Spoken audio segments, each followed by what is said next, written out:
building an alliance to defend ourselves. How do you know your team's strong enough? If you can't bring down the charging bull, then don't wave the red cape at it. Garbage in, garbage out.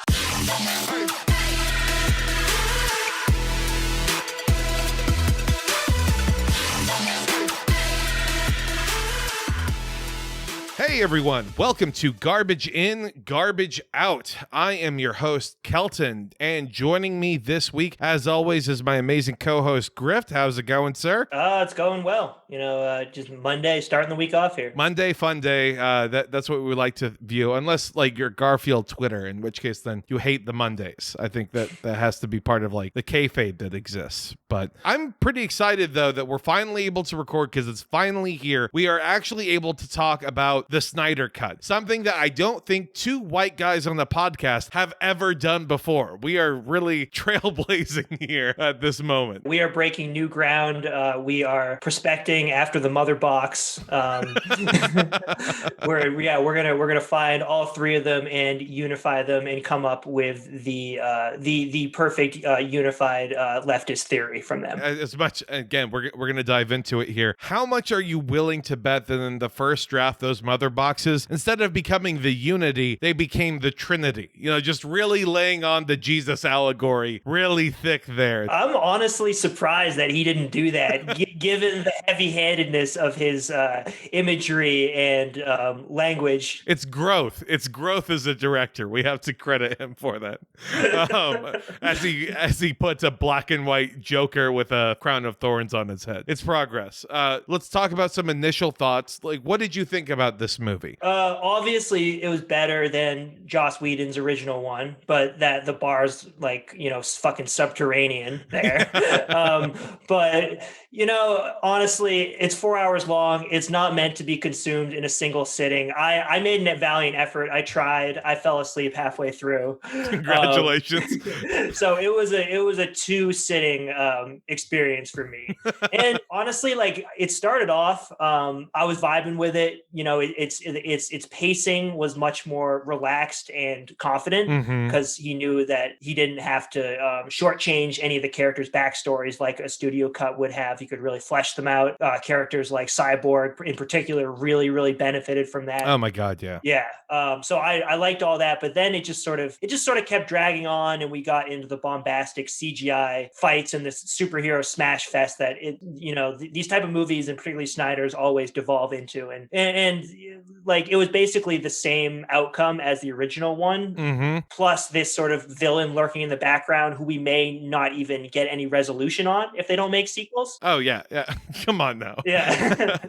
This, I think, there's always a discussion, like, is this the director at his best, or is this the director at his most? And I think that in this particular case, it's both, because, you had all the Snyder tropes. You had like the sepia tone, you had slow motion. It was in 4:3, so it was looking fucking square, and just all of that was in existence. But like you said, it had an element of confidence and of self-pacing to it that I could really get behind. It's insane that it's a 4-hour movie, like, just right off the bat. Anyone who says like, oh, I sat down and I watched it all in one sitting, like, my God, what is your life? Are you okay? Like, do you need people to check in on you?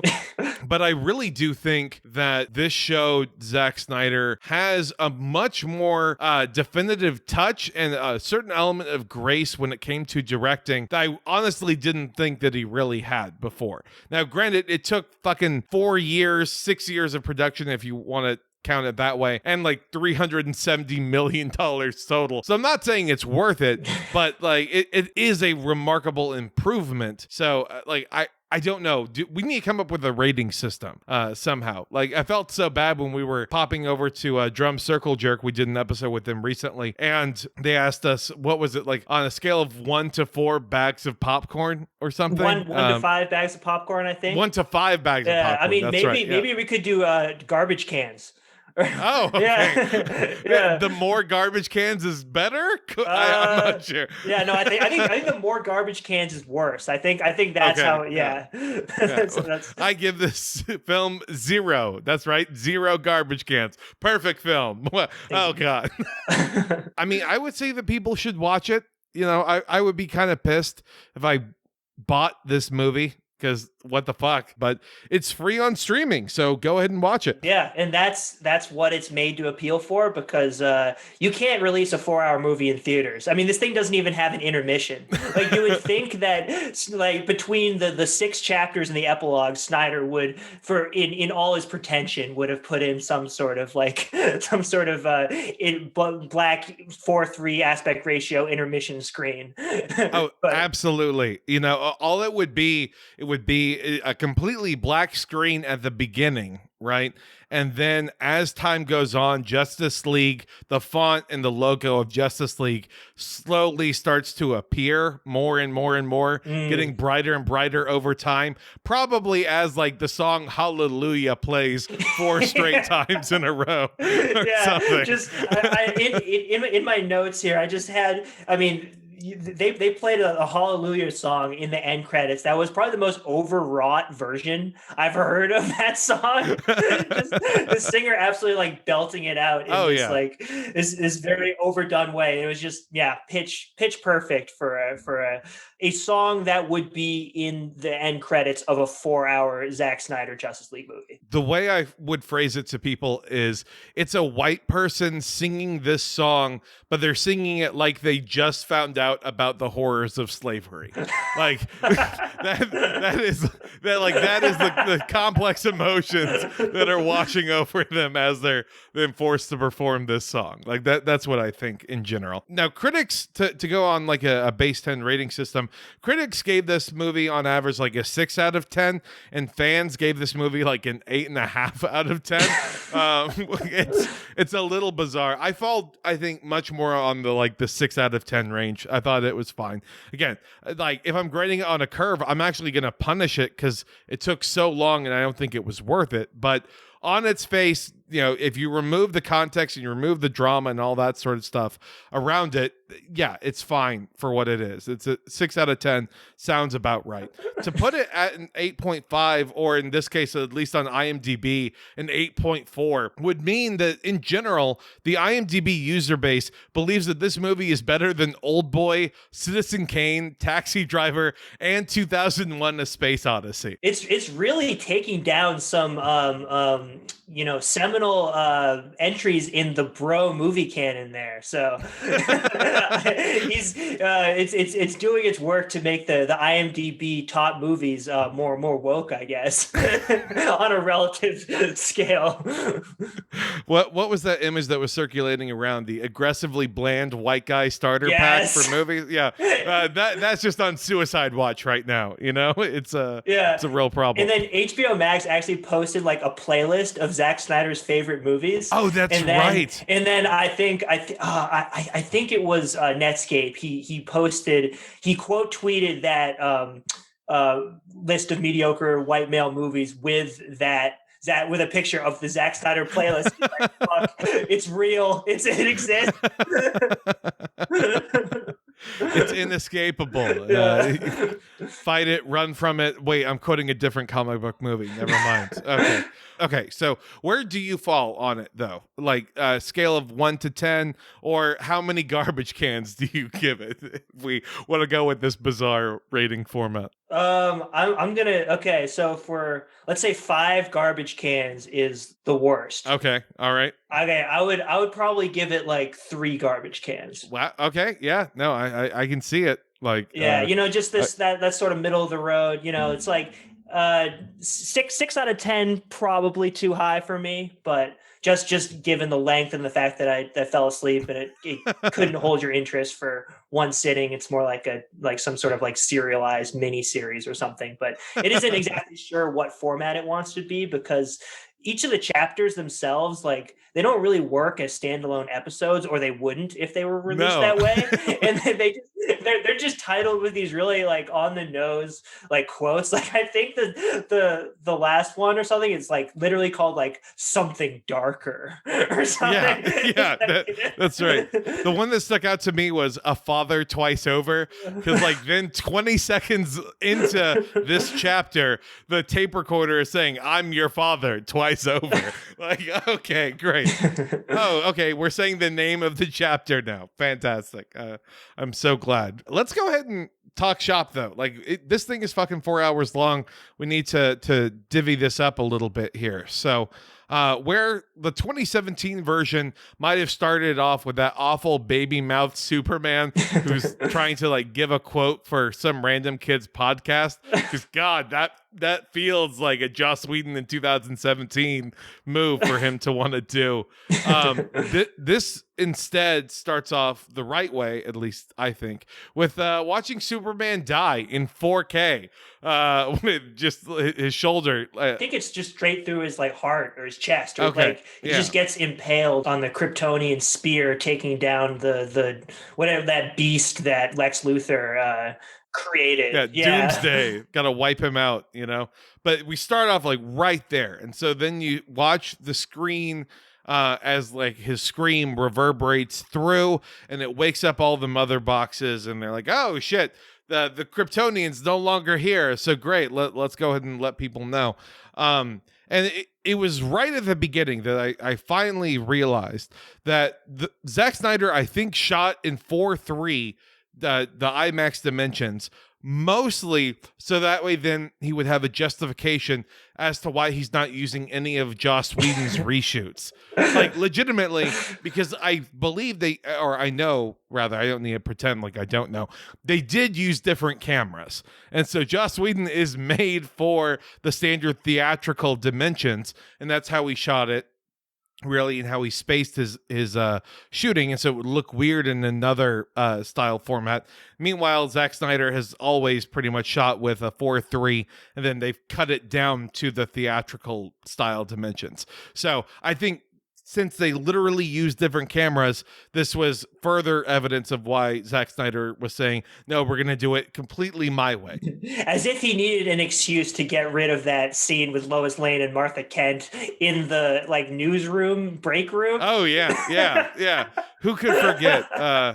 Lois Lane, at least in this version, is like, I've been so depressed since Superman died. Like, I haven't been to work at all. In the Joss Whedon version, it's like, I write fluff pieces about kittens now. Everything's like candy colored. There's like the shot like accentuates her ass when it starts panning. Like, oh God, it was really bad. Like, I thought they were gonna be like randomly pivoting to the camera and then wanting to talk about like the wonders of Prozac. That's what I thought the Joss Whedon style thing was going to be. Like, what pharmaceutical rep style fucking lighting is this? It looked awful to me. So I'm glad that this other tone that Snyder has is kind of carrying through here. So Superman's death triggers the mother boxes, which then is what attracts one of the main bad guys, Steppenwolf, who's one of Darkseid's servants, and he decides to then pop up to Earth.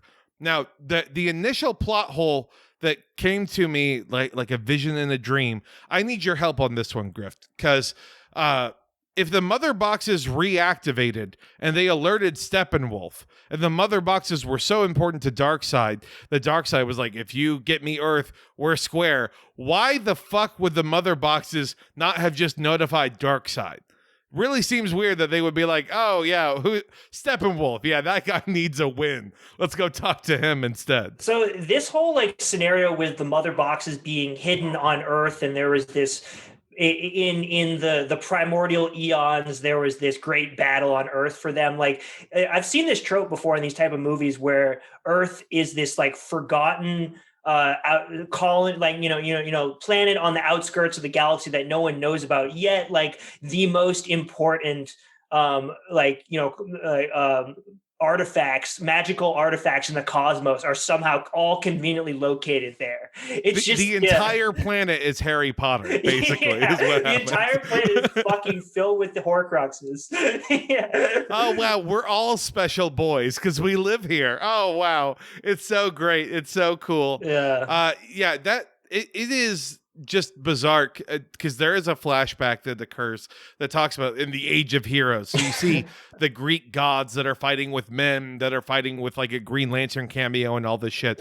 So when they push back Darkseid and they take back the mother boxes, you watch the Amazonians, they go to Themyscira and they lock the mother box away like in a giant tomb of a safe. They have hundreds of people that are constantly having their bows and arrows drawn to it, right? Ready to annihilate it.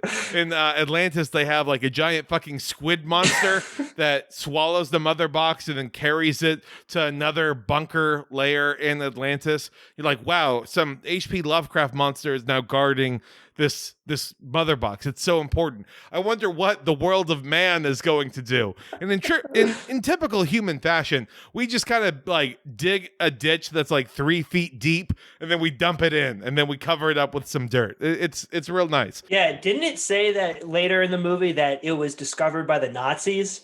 And then, of course it was. Of course it was but like actually this is very realist of Zack Snyder. Sorry to jump ahead here, but it's just plays into that classic trope of like the Nazis with their their ingenuity and their innovative science. They were able to discover something that no one else was, and then it just happened to be there for the U.S. to take control of,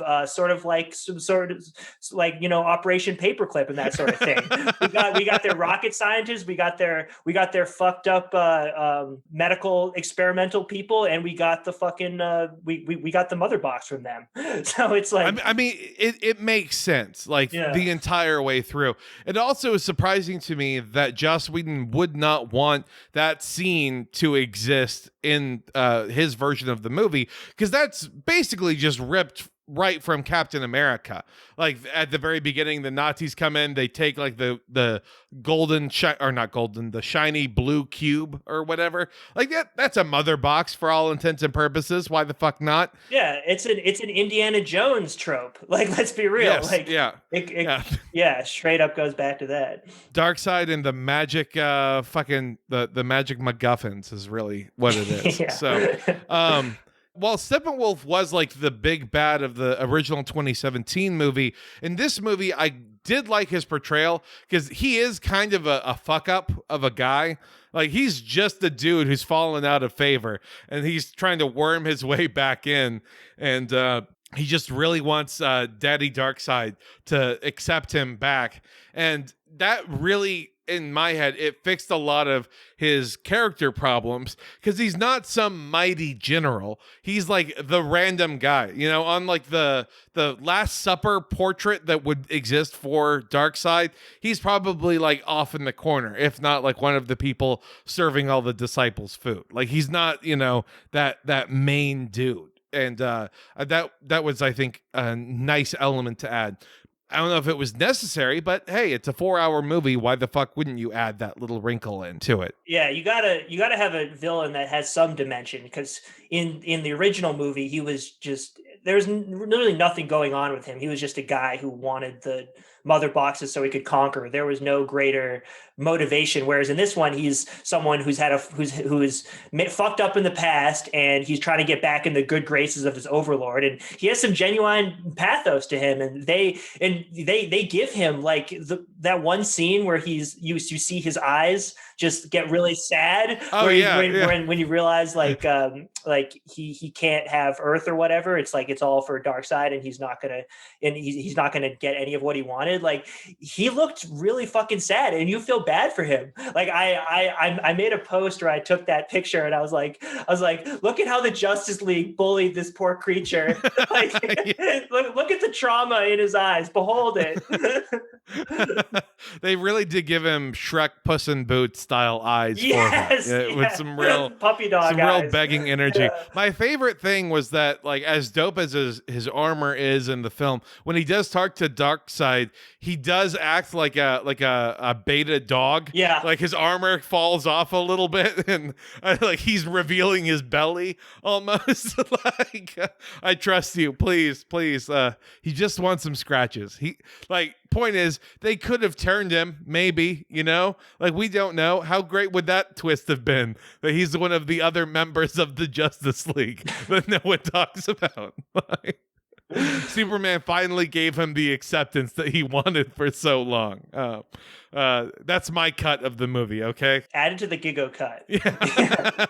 So Steppenwolf attacks Themyscira, and he gets the mother box with relative ease. And as cool as the revamped style was for Themyscira, this looked like some fucking PS2 level graphics on a work print in a lot of scenes here. Like, Themyscira in general doesn't look good. It really, really doesn't look good when they just kind of treated it like an afterthought in the post-production side. Like, I don't know if it looked that way to you. Maybe it was my TV settings, but this, I was like, oh, they're on a sound stage. Like, this is all it is. They're just bouncing around. Great. That whole that plane that the battle scene was shot on, it was just it was even green, so it already looks like a green screen to begin with.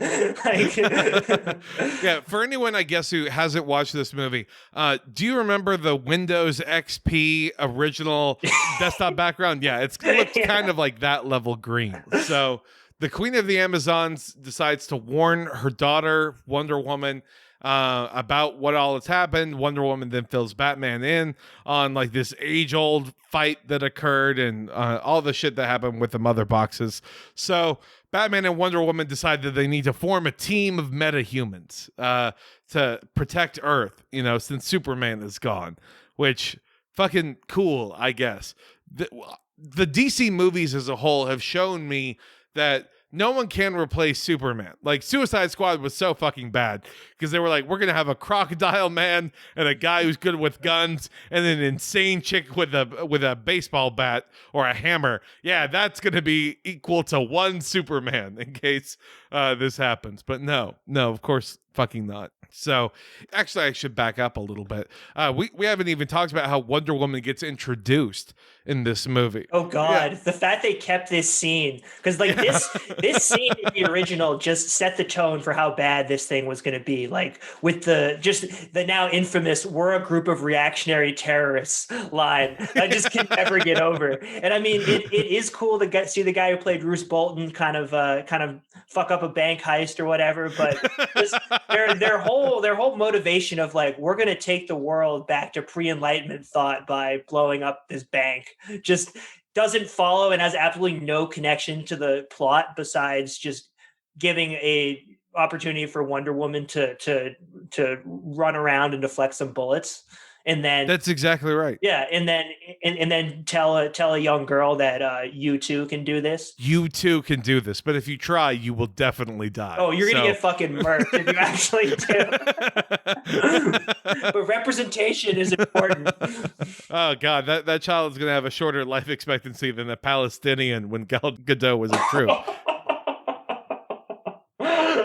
Just immediately taken out is what's going to happen here.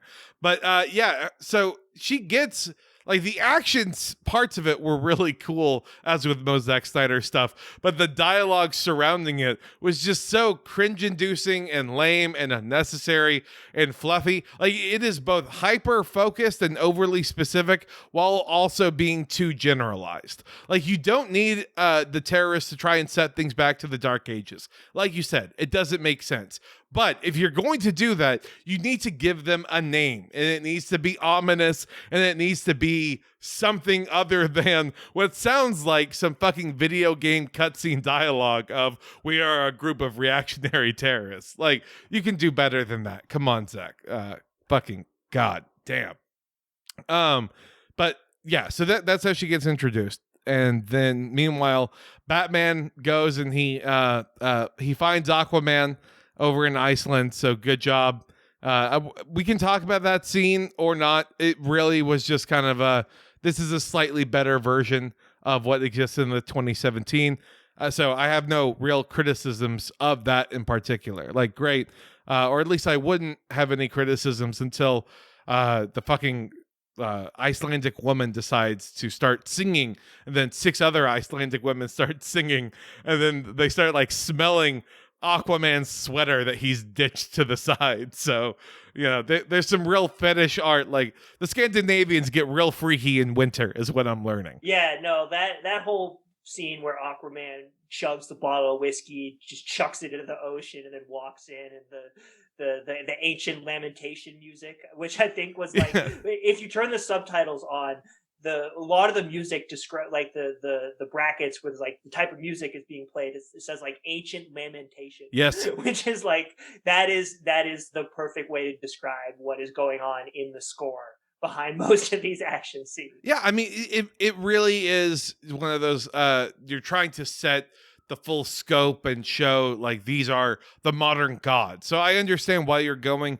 with this particular score choice. It's a lot fucking better than the 2017 Joss Whedon version, which was let's add Icky Thump right now by White Stripes in this scene, because that'll make sense. That'll seem really cool, I guess. I don't know. It was just a very, very different vibe. The other person, though, that I would say probably, and just talking about like different vibes here, fucking Barry Allen, the Flash, is set up so much better in this version than in the Joss Whedon version. You actually get to see him using his powers. You get to see him acting just like a fucking weirdo a little bit, and then save some people, and then the phallic imagery of slow-mo. Some special effects artist, that was his job, of CGI rendered hot dogs flying across the sky as Barry Allen is then looking at his future love interest in his spin-off movie. So congrats for the world building, I guess, y'all. It'll I'm sure pay off for you. Good work all the way through. Flash,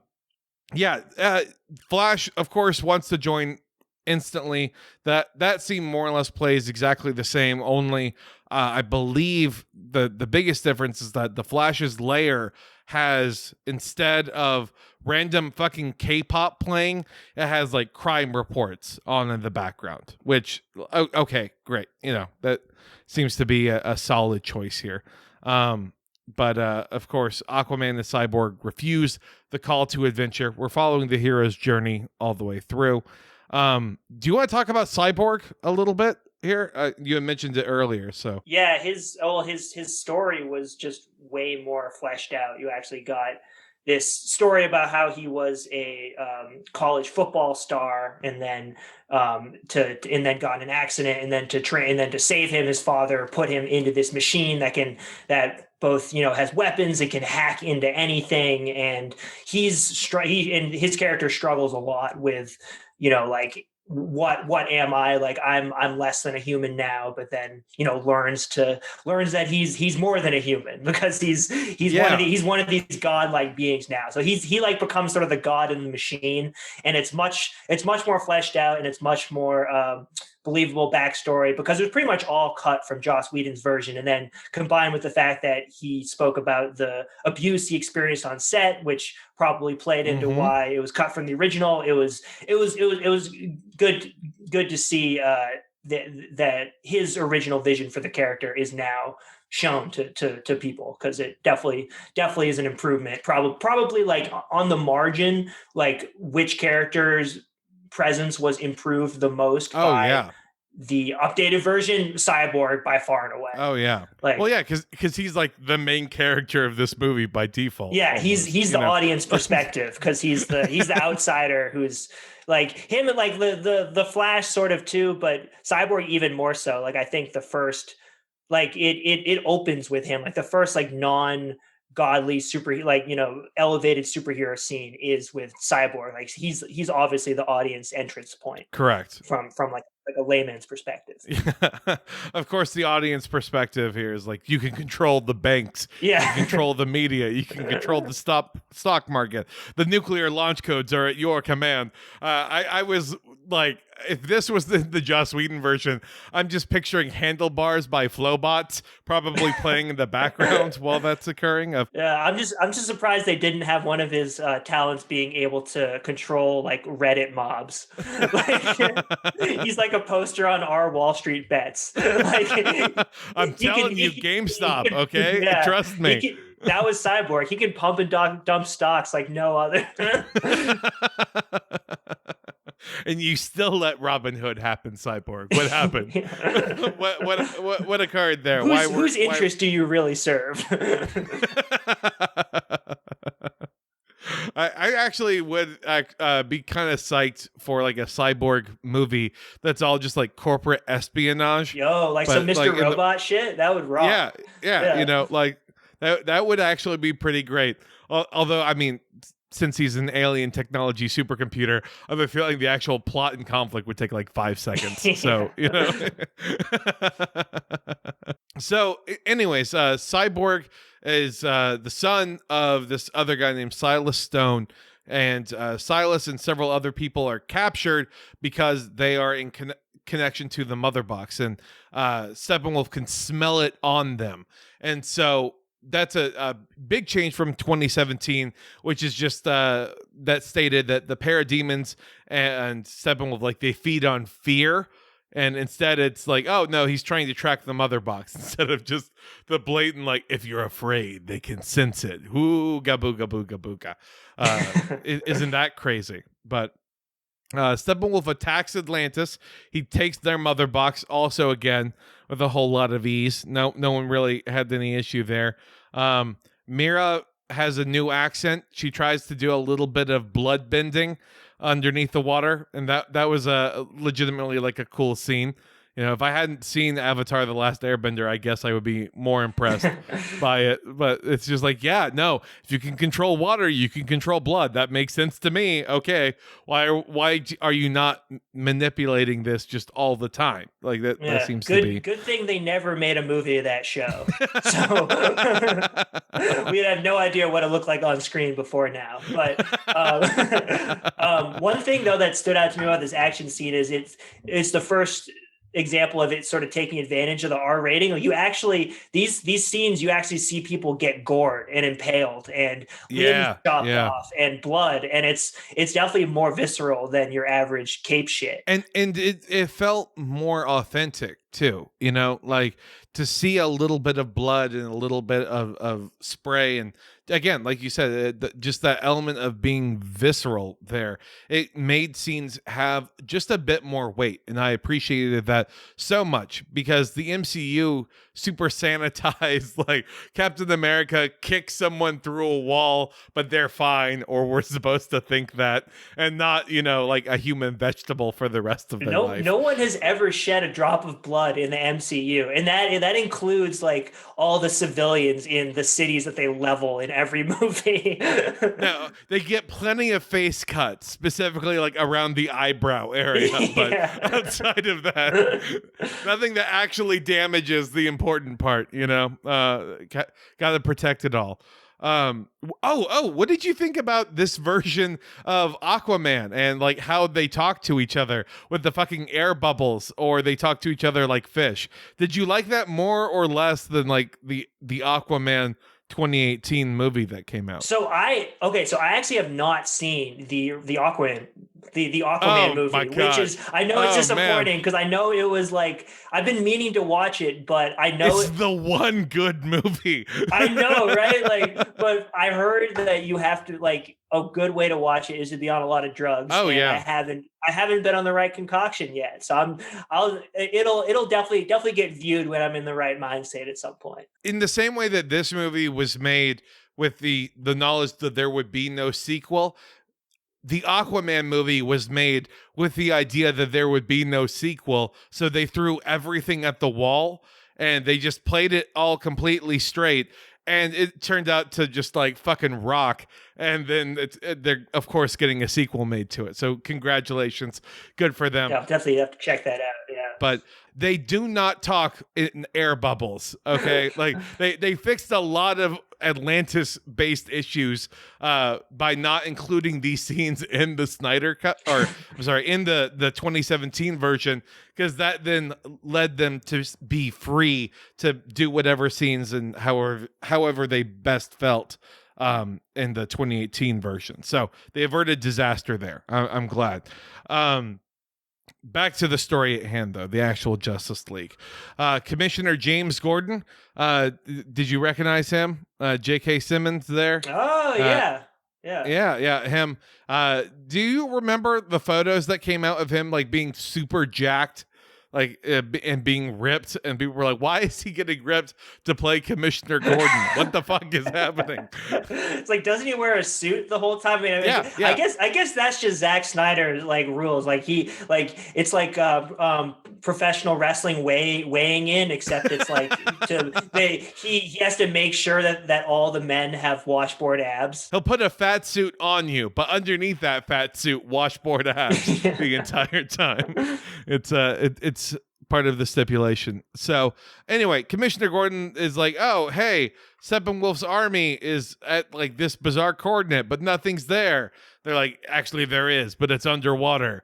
Whoa, okay, cool. Like bad police work on your part, Commissioner Gordon, to think that the aliens would only be looking for stuff on land. Like, what the fuck is wrong with you? I mean, it's Gotham City. Like, I think it doesn't talk about enough how in any canon he's got to be the most shittiest, like, corrupt police commissioner. Oh yeah, like that's just a get. Anyone who assumes that role in Gotham is just like they're not doing much real police work there. No. Besides just fighting the bat signal. It is going to be, I think, really interesting to see what they end up deciding to do with Gotham in general, because I know they're going to be moving forward with like a GCPD show on HBO Max. Oh God, and it's going to be following. Yeah, so that's going to be great because we learned nothing from Gotham on Fox. We're like, no, we need more of that, more police procedurals, please. Like Gotham SVU, sure, why not? Let's make it a thing. Let's see. So they go to the location point of the facility, and as it turns out, they battle with Steppenwolf, and they end up fighting with each other. But then, when you know it, Aquaman comes in so he can control water, and he ends up saving them. So they end up escaping. Cyborg then reveals that he actually has had the mother box. And that's then when he also is talking about his backstory, all of the shit that gets cut. Like in the 2017 version, it's just like, oh, by the way, I have the mother box. Let's just see if we should resurrect Superman or not. No questions asked along the way. Meanwhile, like in this version, you get to see this since Cyborg is talking about how, yes, it did bring me back. Yes, it can bring essentially like life and reprogramming back. So maybe it could work. The whole thing really highlights to me just how badly Whedon fucked up with this. Yeah, it feels like an actual movie. Yeah. Fine. I'll in post. I'll just delete all of my sentences where I'm trying to get to the point that you just made. That's exactly right. That's called good editing. You hear that, Zach? They reach the same conclusion that is reached in the other movie, that they need to bring Superman's back from the dead. So they go to fucking Kansas and they dig up Superman's body. And it is just like a bizarre scene because in the 2017 version, it's just Cyborg and Flash. In this scene, though, like it's the whole crew that's all gotten together for some godforsaken reason, that they're all deciding to just kind of hang out in the back of a truck while Cyborg and Flash are just digging up his body. Sure. And then they're going to bring the body into the Kryptonian scout ship, and then they're going to activate the mother box, which you get like the super tense countdown scene. Like, I don't know if we should do it. I think we should do it. I don't know. Should we do it? You check the runtime. You're like, we got 2 goddamn hours left. Like, they're going to do it. How are they not going to? Yeah, just like something about that grave digging scene. It felt, the way it was shot and the colors and the sort of weird campy dialogue, it felt very like a CW show. It really did. It was that sort of core. It was like, is this Riverdale or some shit? Like, you get the same beats as before. Superman wakes up. He's confused. He's coming back from the dead, and so everything's real tense. Cyborg decides to still try and fucking blast him because he's perceived as a threat. Which, don't you just hate those first introductions? Or maybe that's like a little bit of coding on Zack Snyder's part, like I don't know why, but Cyborg is the one who first used a gun on Superman. Really makes you think here about what all's going on. And it was because his system was auto reacting. Yeah. He couldn't control it. It's almost like certain types of people, their innate proclivity for violence is out of their hands because of certain innate traits. You just hate it when a group of cyborgs walk up to you. Oh, God. We got to be careful here. All right. So that's then, of course, like Superman starts just beating everyone's ass, and what is just a super comic booky scene to me. Like, oh God, yeah, I cannot take it seriously.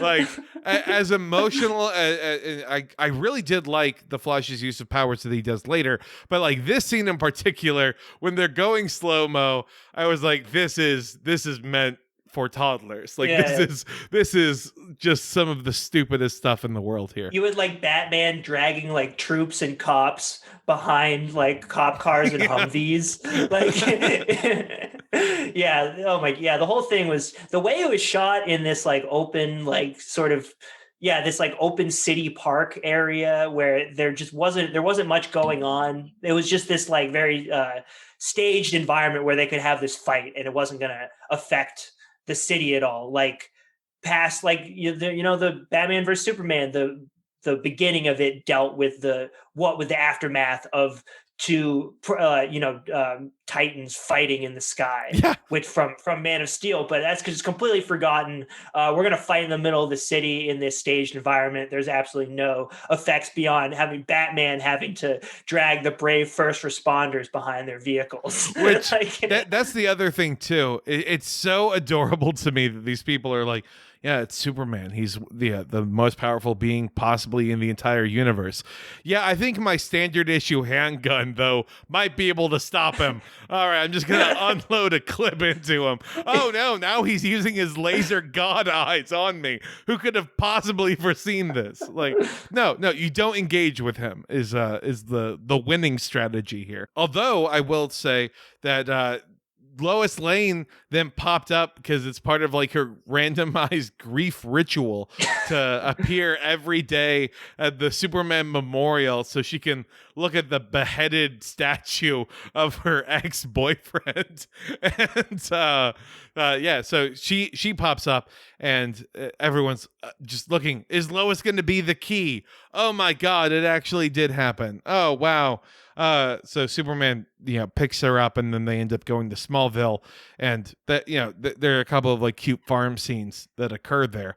And I really enjoyed that more than the 2017 version, because in 2017, she is strictly a pawn for Batman. Batman's like, we're going to have to pull out the big guns. And it turns out that she is the big guns. So fucking wonderful. Although the Snyder Cut version raises a lot of questions to me here, because while he's in Smallville, that's then when he reunites also with his mom, Martha, the Martha that everyone is wondering about a little. Martha. But here's my legitimate question for you, Grift. Are we sure that this is Martha and not just Martian Manhunter? Like, are we positive that this is actually Martha Kent? Is that a theory that's out there? Like, is that what, we see Martha Kent, pack up all of her bags as she's talking to Lois Lane. But then once they get done talking, having this like really well shot, sincere, emotional heart to heart, the second she leaves the apartment, she transforms into Martian Manhunter.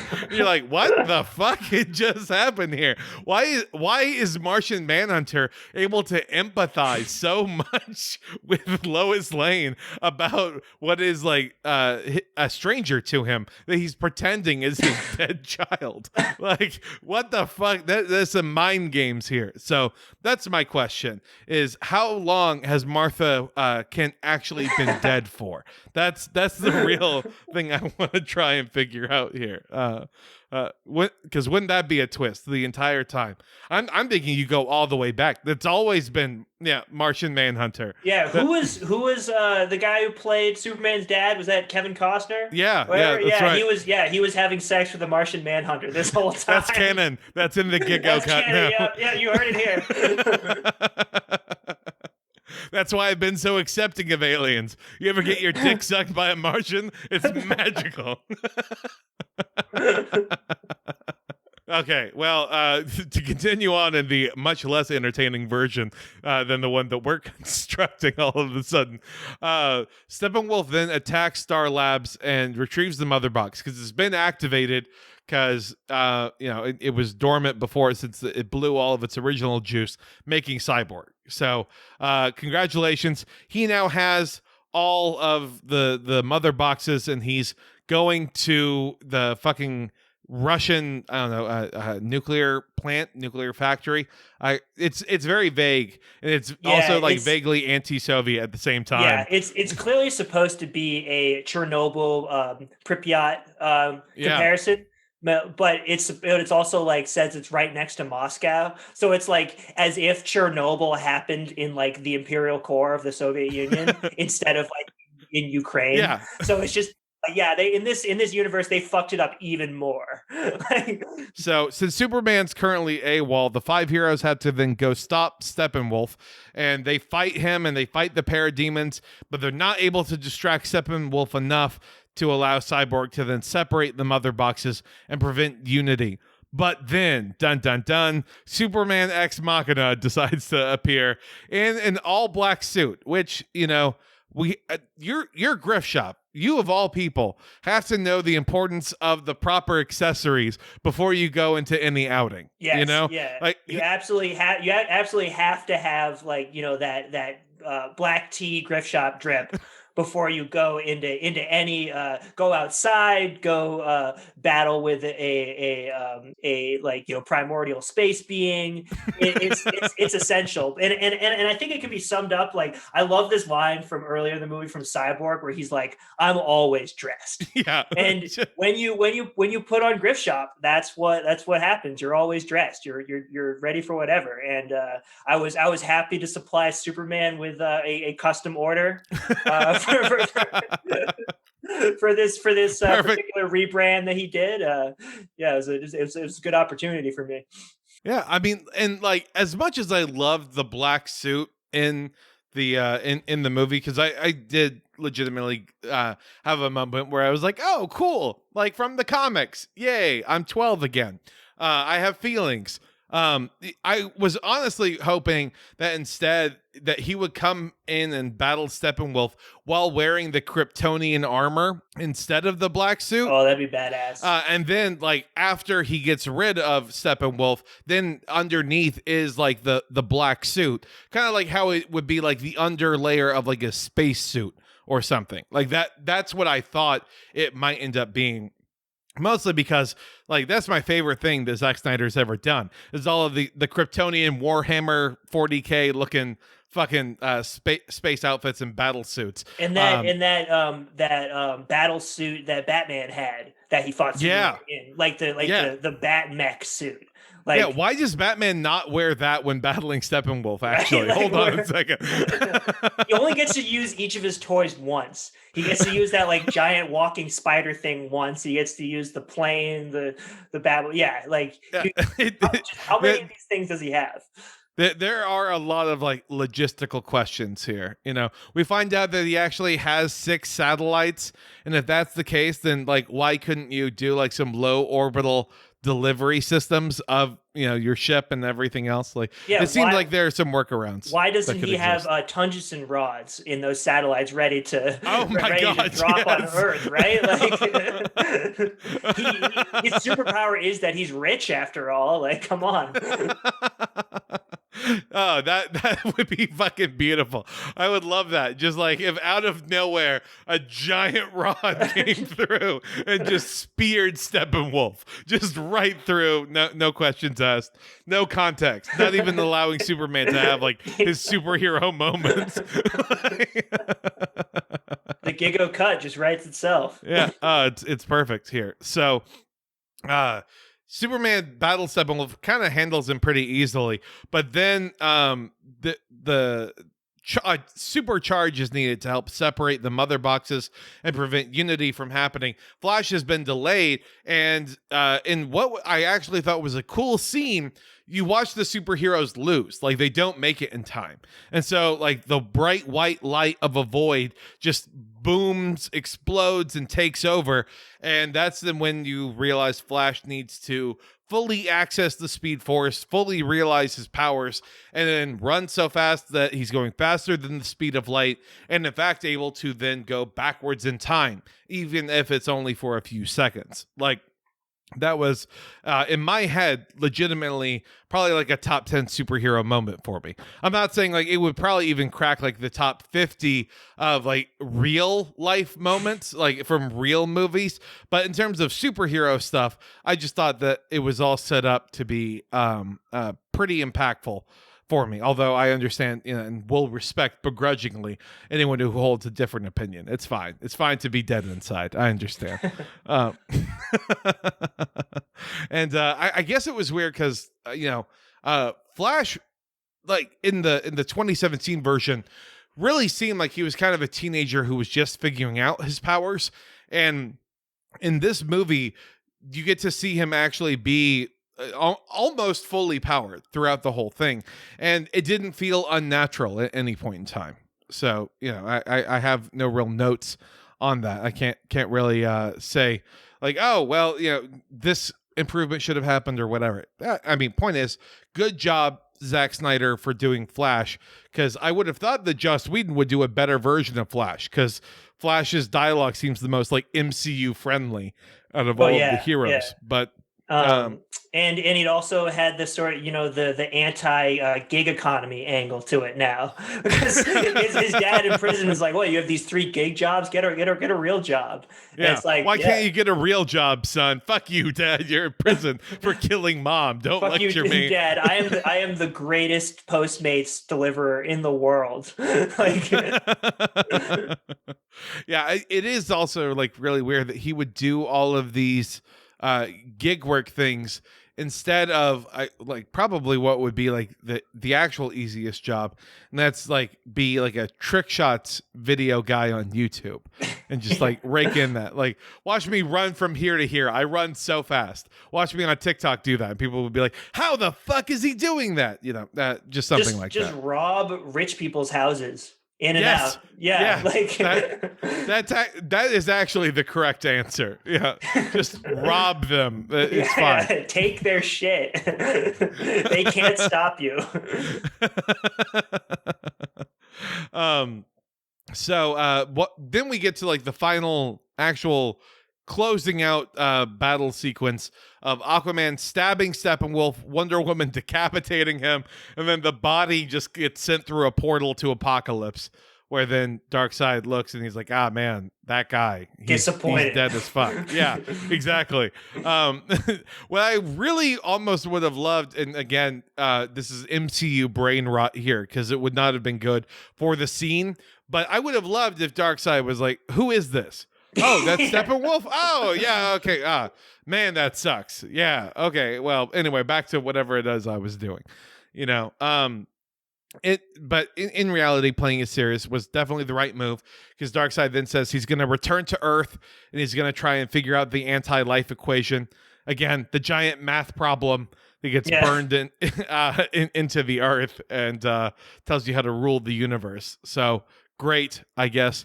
Don't you love like sequel teases for films that will never exist? Yeah, it's a delight. And I feel like that's going to taint this cut, because it's promises that like a payoff to these things they're building, and it's never going to happen. Yeah. I mean, like immediately after the battle, Batman, Wonder Woman, Alfred, all of the people, they set up a base of operations at what used to be Wayne Manor.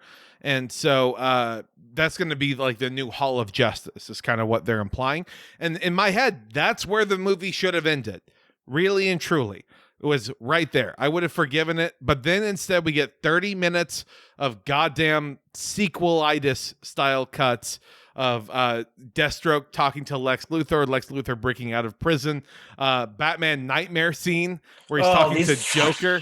Yeah, I mean, I want to talk about it, but I also there's no point in talking about it really because it's not going to pay off in anything. I think the only thing worth talking about is how bad the Snyderverse, his vision for these future movies would be played out.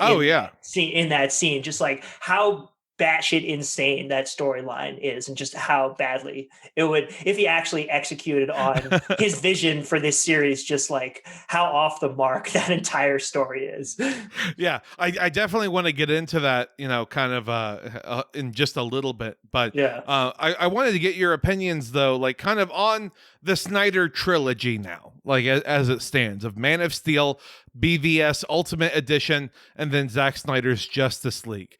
Do you like it as a trilogy? Because I mean, I think all of them are okay. Yeah, they're all they're pretty solid movies. They're not doing anything really groundbreaking or new, but they have a style to them. They're clearly part of this vision that he has. So it's cool to see that play out rather than these serial, like on the Marvel side, these sort of like serialized TV episodes that are what their movies are, with these very, very different tone, very different people behind them. And that variety can be nice if you're trying different genres, but if you're going with this heightened mythological tone that he is, it's cool to see that vision completed here. I guess it's satisfying to that degree. Yeah. Definitely. I mean, like the thing for me that I noticed, like if you look at the trilogy, is it's Zack Snyder taking more and more creative control. Like Man of Steel kind of feels like a studio movie that Zack Snyder gave the aesthetics to. BVS is finally Zack Snyder getting to like do the director's cut version of a studio film, and you're like, oh well, this is cool. And then Zack Snyder's Justice League, you're like, oh okay, well they just let him do whatever he wanted, and they did. So congratulations. The comparison point that I give is the Knives Out meme with Daniel Craig that exists. It's so stupid, but it compels me. Like that's exactly how I feel with these, and they are aggressively average and fine. Like I can't wait to watch them again in 5 years and have completely forgotten about them just entirely until then. I say 5 years, I probably mean like 15. So it's fine though. For the sake of the podcast, I'll say 5. I guess ultimately though, did this movie feel like a 4-hour film to you? What did you think of it? Well, like it felt. When I fell asleep in the middle, it became two 2-hour movies. Okay, got it. So that's how I consumed it. Attempting to sit down for 4 hours, definitely not manageable. Probably isn't for most people. Like I literally had to be like, okay, when am I going to find time in my schedule this weekend to watch this thing and to literally plan it out. It was great. I took 2 breaks. Roughly kind of cut it into thirds, and so it felt very manageable to me. I had an absolute ball of a time. I've watched like 90-minute films that have felt longer than Zack Snyder's Justice League, so I'll give him credit. Although those are actually only 90 minutes, so it isn't like time warp being relative to it. So 4 hours is still just way too long. I don't want anyone to feel inspired and be like, see, look, you said once that 4-hour movie was okay. That means you love 4-hour movies. No, I don't need that to exist in the canon here. Were you familiar with what Zack Snyder wanted to do in the sequels? I know we've talked a little bit about it, but have you come across anything in the wild? No, not before you showed me that insane graphic that we had as the episode art for the last show. Yeah. And just the details of the plot that he wanted to go with are just fucking wild. So walk us through what his plans for this for his Snyderverse were. That's right. And that's something I want the DC fans that are tweeting, hashtag restore the Snyderverse. I want them to know that because he's giving away all of these plot points, this is how we know that we are not, in fact, going to get any sequels made to this, because he absolutely would want to keep this under wraps if he thought that there was even a shred of him working on another movie. But he knows that, it isn't gonna happen. So anyways, here's just kind of some blow by blow things. So first off, Lois Lane is in fact pregnant. Congratulations. He did confirm that in the when asked questions about it, but in the sequel it's going to be she is pregnant with Batman's child. So real big right there that the Snyder cut has become the Snyder cuck, if you will. We got to work on that, tag it everywhere that we possibly can. Then when Darkseid comes to Earth, he incinerates Lois Lane right after she tells Superman that the baby is in fact Batman's. So then Superman goes on a killing spree, wipes out half the Justice League. Keep in mind, this is the Justice League that has just been formed, basically. Okay. And then he becomes a minion of Darkseid. So congratulations, Batman, you were right, I guess, about your one percenter doctrine. Yeah. Then several years go by, and then Batman is eventually convinced by the Joker to go back in time and then sacrifice himself by killing himself to prevent the universe from being destroyed. In other words, like go back in time to prevent yourself from having sex with Superman's wife. Like that's going to be like the big draw of what the sequel plot was going to be. God damn. If I had a time machine, a gun with 2 bullets, I would go back in time in a room with Hitler and Batman, and I'd shoot Batman twice. Yeah, because otherwise the mother boxes wouldn't be discovered, and we wouldn't have Cyborg. We need Hitler. Yeah, we need him to get to jumpstart the plot of this. Critical support for Hitler. Oh boy. Oh yeah, so I mean, this is the way that the trilogy ended. So the next thing that I think of is so what's next? Like, where does WB go? Where does specifically DC go? And the answer is they are going, like, are they going to follow our auteur vision, or are they going to become like Marvelized? That kind of is the which way Western man that they are really facing in this moment here. And I want to give you an idea of what their upcoming slate is, Grift, and you can tell me whether or not you think that they are becoming Marvelized or whether or not they're following, director passion projects. First, we have The Suicide Squad, directed by James Gunn, and then a Peacemaker TV series. Peacemaker is like a character that will be in The Suicide Squad, and is played by John Cena. Then we have The Batman by Matt Reeves, and then that Gotham City Police Department TV show. It's all a tie-in, you see, so that's going to be nice. Then the writer/director of Promising Young Woman, that Oscar-nominated movie that I still have yet to see because they haven't made it easily available for streaming yet. But that person is getting a Zatanna film. So congrats to them, really kind of building up the universe.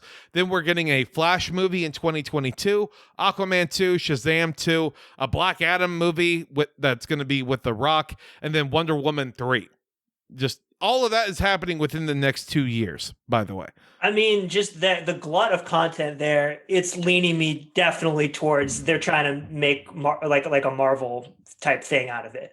Yeah. Like even if they're not going to have this greater vision for a Snyderverse or whatever, it's like the sheer amount of sequels and spin-offs that they're doing here, and they're running a whole new Batman like origin story. We have to go through all that again, and it's just like, yeah, it's just this content glut. You remember about the bat symbol, right? On his chest. Yeah. This Batman, the bat symbol, is made from the parts of the gun that killed his parents. You fucking kidding me? No, it's gritty. You see, it's so gritty. It's like sand. You can feel it in your mouth at the same time. It's coarse. It gets everywhere. Yeah. So that's what DC is doing. I mean, it seems like they realize like, okay, well, one of these movies is probably going to resonate with fans, and then we'll follow like that aesthetic for the whole universe. But we got to throw everything at the wall and see what sticks.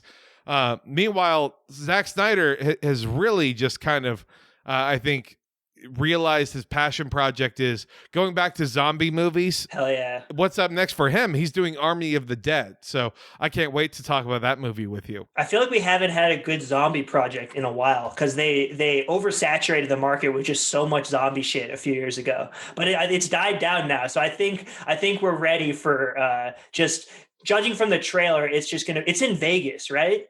Like, yes, it is. So it's just going to be, it's going to be batshit insane. And I'm very excited to cover it. Why are they robbing a bank or stealing from a safe to get cash in the middle of a zombie apocalypse? I don't know. Why does currency matter in a zombie apocalypse? I have no fucking idea. Money is even less real in a zombie apocalypse than it is in real life. How great would it be, by the way, if it's like, we think it's like a worldwide zombie apocalypse. It is just Vegas. Like they've just quarantined it off. They're like, we don't know what to fucking do. There's all these zombies here. So, we're leaving it as like a no man's land. So, I don't know. I do know, though, what will be next for us, though, and that is just the best showdown that I think we could possibly hope for. You know, we have a king versus a god. That's what we have. We have Lizard versus Monkey. We have Godzilla versus King Kong. I'm really excited to see what this offering is going to be. Man, do you have any predictions? Like, do you think that Godzilla versus Kong is going to be better or worse than Zack Snyder's Justice League? Honestly, I'm probably going to enjoy it more just because it'll probably still be like, knowing these movies, it's probably still going to be like a 2.5-hour runtime with all ancillary human characters that aren't fleshed out very well, that are just distracting from the fact that I just want a tight 90-minute movie that's all action. There's no pretension of just identifying with the human characters or whatever. Like, no, we want to see a giant dinosaur lizard just go toe to toe with a oversized ape for 90 minutes. Like, that's like nothing else. It's just so hard. Like, if they manage to fuck up this premise by being like, but in reality, we're going to spend an hour with the human characters. Yeah. The real reason people come to this thing. Fuck you. Fuck off. All we want are kaiju fights. That's all we want. Kong versus Godzilla versus Clifford the Big Red Dog. That's it's the universe that we're building towards. But now it's over. We can finally purge the memory of this movie from our systems. It's good. I feel the relief, I can now finally start to I don't know, look back into my child's eyes and feel genuine joy instead of trying to remind her of her mortality because Zack Snyder is imbued in my brain. Yeah, just the feeling of being done covering this thing. I just feel like I could start levitating into the clouds like Superman. Just the weight has been lifted. I am free. My body is lighter than air. Oh my God. I mean, you're exactly right though. That's what happens. I mean, I think it's going to be just a joy. But before we close out here, though, Grift, it's time for plugs. So where can people find you? What have you got going on? As always, grift.shop. I got some new collabs that are probably going to be dropping over the next couple weeks. So always a lot of stuff happening over there. Yeah. So, at Grift Shop, the O is a 0 is my Twitter handle. Fantastic. And then, as always, go ahead and follow the show on Twitter at Gigo Podcast. We're going to be here 2 weeks from today, from this recording, talking about Godzilla versus Kong. So if y'all have any thoughts, please feel free and either DM us or DM the show. Probably better just to DM us, so that way then we can take screenshots and then gossip about you. But yeah, until then, just know that we love you. Deuces. Peace.